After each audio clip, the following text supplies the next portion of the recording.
प्रथम दूत प्रगटे मम जाई, पीछे अंश तुम्हारा आई। तो परमात्मा ने कहा था तू कर ले जो तने करना है। क्या कहा था भगवान ने कि कर ले तने जो करना है। मालूम था मालिक ने, दानी जान था, तो बालक उसके सामने। परमात्मा को पता था कि इसके दूत जाके जो उन्हें भौंकना है भौंक लेंगे, बकना है बक लेंगे, अपने अनुभव के ग्रंथ बना चुके होंगे और सब समाज में जा चुके होंगे।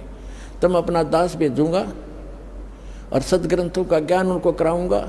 उस समय परमात्मा ने कहा था कलयुग का 5500 वर्ष जब बीत जाएगा कलयुग, उस समय ये विज्ञान फैलाऊंगा अपनी आत्माओं। ये 5505 1997 में पूरा होता है कलयुग। उसके बाद ये इलेक्ट्रॉनिक मीडिया और सारे ये CD DVD ये जब चलने लगे, उससे पहले कख भी नहीं था। इसलिए परमात्मा ने कहा था कि मेरा बच्चा जब जाएगा पीछे से सब सदग्रंथों को रूबरू करेगा और उनके काल के दूतों के बनाए हुए अनुभव उनके पास होंगे, लिखे हुए होंगे।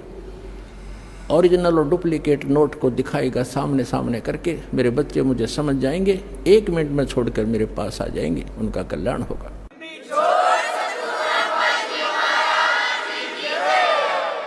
अब इसने क्या जुल्म कर रखा है, जैसे दास ने बताया। और आपने इतिहास पढ़ा भी, हिमालय तीर्थ नामक पुस्तक में आचार्यों शंकराचार्यों द्वारा रची हुई है, केदारनाथ के द्वारा, उस सोसाइटी समिति के द्वारा प्रकाशित है, लिखी हुई है। इसमें कहा कि एक नर और नारायण नाम के 2 भगत थे और वो तपस्या कर रहे थे शिव जी की। वो करें किसकी, तो कर ही रहे थे, भक्ति आके खड़ा हो गया, यूँ काल आ गया शिव रूप धारण करके और उनके मन में प्रेरणा कर दी। उन्हें जो मांगा वही बता दिया। वहाँ एक पत्थर का लिंग खड़ा कर दिया, अगले पूज लियो इसने। बता, एक जादूगर बना देता है छोटी मोटी रचना। एक बार विश्वामित्र ने इतनी तपस्या कर ली कि वो एक अपने भगत को स्वर्ग भेजना चाहता था, उसको लोग अछूत कहते थे। तो इंद्र ने उसको रिजेक्ट कर दिया, वापस भेज दिया। तब उसको पता चला तो उसने नारा स्वर्ग नहीं, क्या इससे मोक्ष हो गया। एक पत्थर का टुकड़ा स्थापित कर दिया लिंग और उसको कह दिया तुम इसने पूजने जाइयो। ये काल का जाल है। उसके बाद क्या हुआ, आगे कथा सुनाते हैं, ये कैसे छल करता है जीव के साथ। ये तो केदारनाथ की स्थापना आपने सुन ली कि नर और नारायण नाम के 2 ऋषि भक्ति करें थे। यूँ आकर खड़ा हो गया काल के मांगो क्या मांगते हो। उनने क्या मांगा कि आप यहीं रहियो। तो उसने पत्थर का लिंग बना दिया कि इसने पूज लियो और वो खिस गया। अब हमारे जो माथा उस पत्थर में पूजने जाओ उसको। अब आगे एक और अजब कहानी आपको सुनाते हैं हिमालय तीर्थ के अंदर, देखिएगा। हिमालय तीर्थ है ये, और JP नबूरी उप मुख्य कार्यकारी श्री बद्रीनाथ केदारनाथ मंदिर समिति, ये ट्रैक्स एंड टूर्स कोलकाता, ये यहाँ से छपी है। हिमालय तीर्थ बाय JP नबूरी, ये सारा रंजून चक्रवर्ती प्रकाशक हैं, 76A/1 बामा चंद्राय रोड कलकत्ता। JP नबूरी ग्रंथ तो मुद्रक हैं, गिरी प्रिंट सर्विस कलकत्ता, कीमत इतनी, ये सारा। अब इसके हम यहाँ आते हैं। अब यहाँ तक हम पढ़ चुके थे 18 पृष्ठ पे कि ऋषि श्री नर और नारायण ने भगवान शिव को प्रसन्न करने के लिए बड़ी कठिन तपस्या की। इस तपस्या से तीनों लोकों में उनकी चर्चा होने लगी, जिसकी सभी लोकों में प्रशंसा होने लगी। फलस्वरूप भगवान शंकर भी नर नारायण की तपस्या से प्रसन्न हुए और उन्हें प्रत्यक्ष प्रकट होकर ऋषियों को दर्शन दिए। उन दोनों ऋषियों ने भगवान भोलेनाथ के दर्शन से आनंद विभोर होकर स्तुतियों और मंत्रों से उनकी पूजा अर्चना की। भगवान शिव ने अत्यंत प्रसन्न होकर उनसे वर मांगने को कहा। तो भगवान शंकर की यह बात सुनकर उन दोनों ऋषियों ने देवादिदेव महादेव से प्रार्थना की, हे प्रभु, यदि आप प्रसन्न हैं और वर देना चाहते हैं तो अपने इसी स्वरूप में जगत कल्याण एवं हमारी पूजा प्राप्त करने हेतु यहाँ सचित होवें, ताकि जगत का महान उपकार एवं भक्तों को मनोरथ आपके दर्शनों से परिपूर्ण हो। इस प्रकार भगवान शंकर नर नारायण की भक्ति से प्रसन्न होकर वहाँ सचित हुए।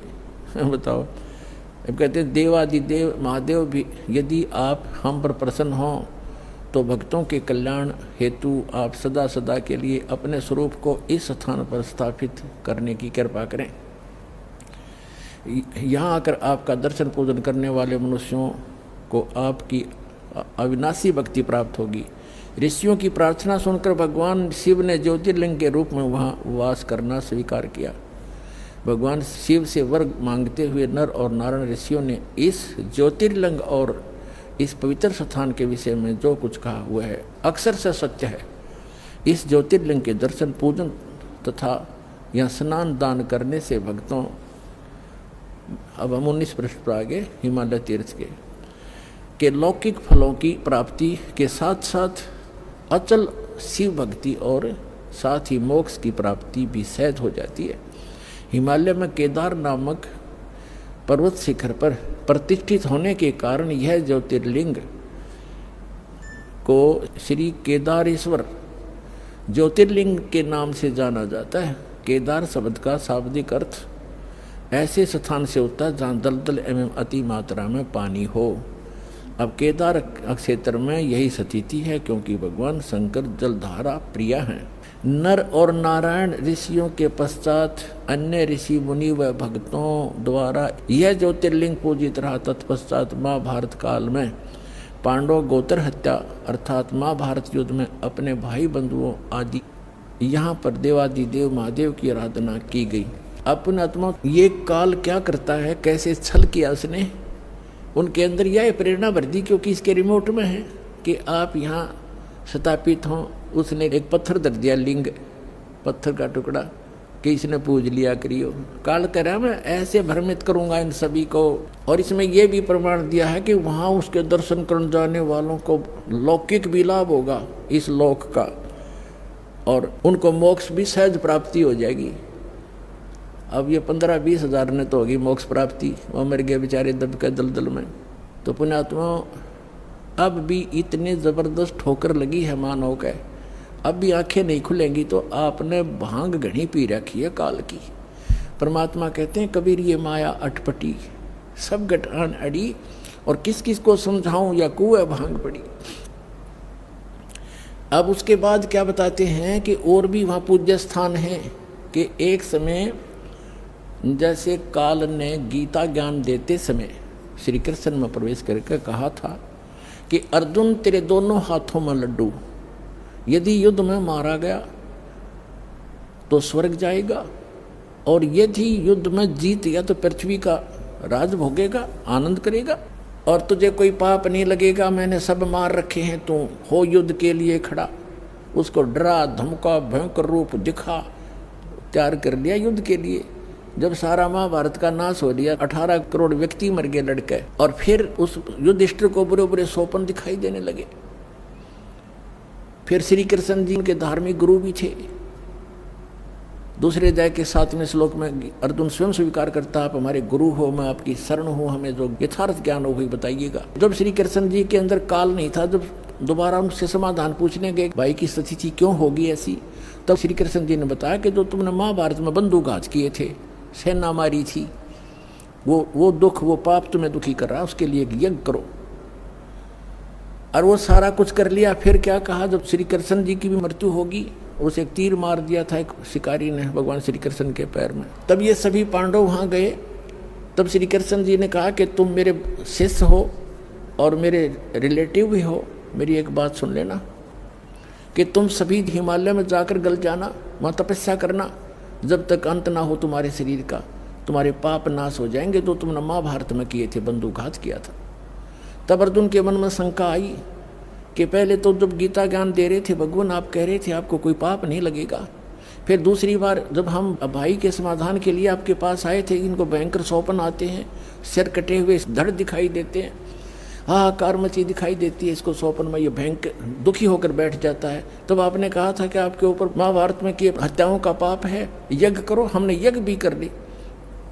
आज फिर आप कह रहे हो कि आपके ऊपर बंदूकघात का वो पाप है, हिमालय में जा करके तपस्या करके गल मरो। भगवान आपने ये क्या किया हमारे साथ। तब श्री कृष्ण